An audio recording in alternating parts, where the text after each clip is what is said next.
आज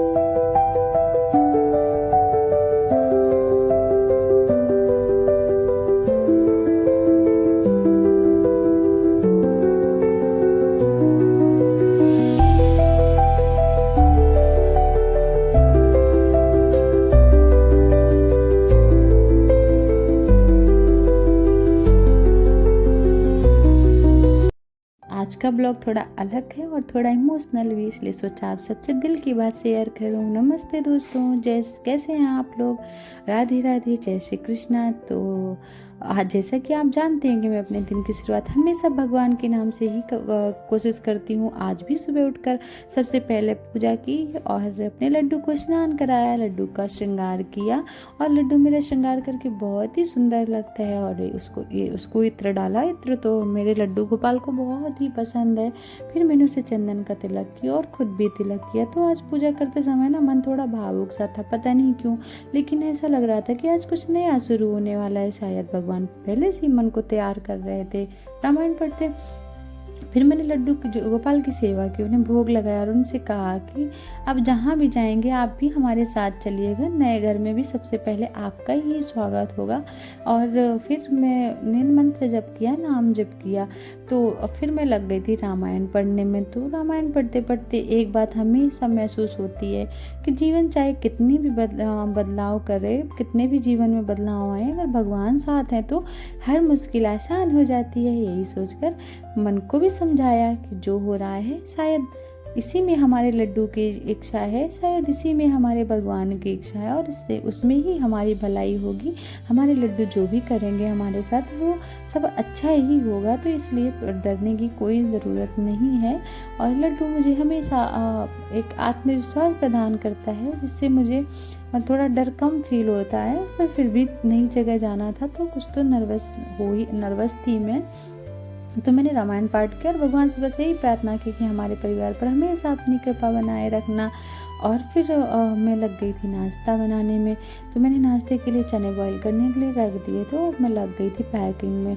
तो पैकिंग पतिदेव का जैसा कि हो गया था ट्रांसफ़र, इसलिए सुबह से ही पैकिंग शुरू कर दी थी, एक एक सामान उठाते हुए। बस ऐसा लग रहा था कि जैसे घर का सामान नहीं बल्कि यहाँ की यादें भी समेट रही हूँ।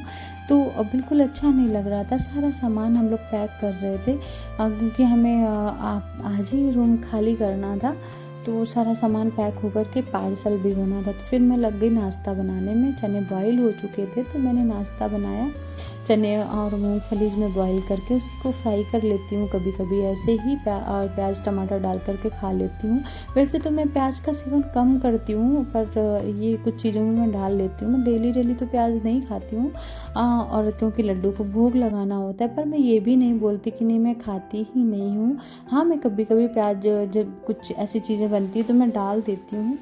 तो मेरी चाय भी तैयार हो गई थी और नाश्ता भी तैयार हो गया था। तो हम सब ने बैठ कर के साथ में नाश्ता शुरू किया। तो परिवार के साथ थोड़ा सा टाइम स्पेंड करना बहुत अच्छा लगता है। पतिदेव को वैसे ज़्यादा टाइम नहीं मिलता, तो सुबह का नाश्ता और दोपहर का लंच हम लोग साथ ही करते हैं। कभी कभी ऐसा होता है कि पतिदेव लंच में नहीं आते हैं तो मुझे अकेले करना पड़ता है, पर ज़्यादातर हम लोग लंच साथ में करते हैं और सुबह नाश्ता भी कर लेते हैं। कभी कभी नाश्ता भी स्किप हो जाता है उनके साथ, पर जब हमें टाइम मिलता है हम ज़रूर करते हैं। फिर हम तीनों पैकिंग में लग गए थे।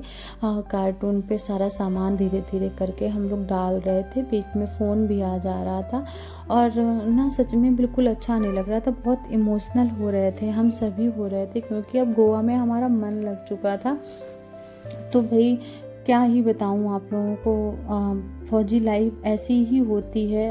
हम लोगों को बहुत कुछ फेस करना पड़ता है।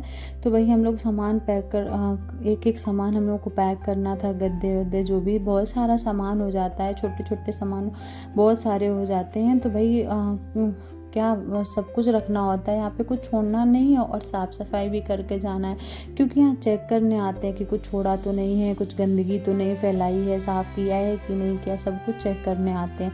तो हमें वो भी देखना पड़ता है। तो इसलिए हम लोग सब साफ़ कर रहे थे। बेड वेड भी सही से सेट कर दिया था, क्यों गंदा करके जाना। जो सामने दूसरा कोई आएगा तो कम से कम अच्छे से रहेगा। तो हम लोग अपना सारा सामान इकट्ठा कर रहे थे, क्योंकि पार्सल वाला आ जाता तो फिर पार्सल वाले को सारा सामान देना था, तो इसलिए जल्दी जल्दी से हम लोग पैकिंग में लगे थे।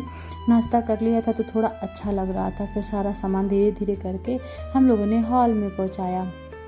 तो फ़ौजी की ज़िंदगी ऐसे ही होती है, एक दो साल रहने को मिलता है और फिर ट्रांसफ़र हो जाता है। अभी मुझे गोवा 1 साल ही हुआ था और उसके बाद मेरा ट्रांसफ़र इनका पतिदेव का आ गया और हम लोगों को यहाँ से भी जाना पड़ा। तो ना ऐसे कभी 1 साल 2 साल रख करके कभी भी ट्रांसफ़र आ जाता है और हम लोग को निकलना पड़ता है। तो जब घर अच्छा लगने लगता है, वहाँ का माहौल अच्छा लगने लगता है, हम लोग उस माहौल में ढलने लगते हैं, तब चेंज करने का टाइम आ जाता है। तो बहुत तकलीफ़ होती है, समझ नहीं आता कुछ। तो फिर झाड़ू पोछा भी करना था, वो भी देखना था। तो पतिदेव तो थोड़ी देर के लिए ऑफिस निकल लिए, तो हम लोगों ने अपना सारा सामान, हमने और भाई ने पैक करा धीरे धीरे करके, और झाड़ू वाड़ू भी लगा ली, पोछा भी लगा लिया, घर साफ़ कर दिया था। और फिर उसके बाद कार्टून हम लोगों ने बाहर रख दिए थे, किचन विचन भी खाली करना था। अभी तो बहुत सामान बिखरा पड़ा था। फिर दोस्त के यहाँ लंच के लिए भी जाना था, तो हम लोगों ने वहाँ लंच का किया और फिर आ गए थे घर। फिर सब सामान चला गया था, उसका वीडियो हमने रिकॉर्ड नहीं किया। फिर आती है दोस्तों से मिलने का समय, तो सबसे गले मिले। सच बताऊँ ना, उस समय समझ नहीं आ रहा था कि हंसूँ या रो दूँ। फ़ौजी की ज़िंदगी में शायद यही सबसे मुश्किल होता है, अभी किसी जगह को अपना कहते कहते अचानक उसे छोड़कर जाना पड़ता है। फिर हम निकल पड़े गोवा से कारवार की तरफ। मैं, पतिदेव, मेरा बेटा और मेरा भाई और हमारे लड्डू गोपाल। पूरा सफ़र बाइक से किया हम लोगों ने। 95 किलोमीटर का सफ़र था, हम लोगों ने बाइक से ही तय किया। और इतना सुंदर रास्ता था कि बस देखते ही रह गए। चारों तरफ हरियाली, पहाड़, ठंडी हवा, ऐसा लग रहा था जैसे प्रकृति कुछ कह। फौजी की नौकरी ऐसी होती है, आज यहाँ कल कहीं और। तो वीडियो अच्छी लगे तो लाइक शेयर सब्सक्राइब करना। मिलते हैं नेक्स्ट ब्लॉग में।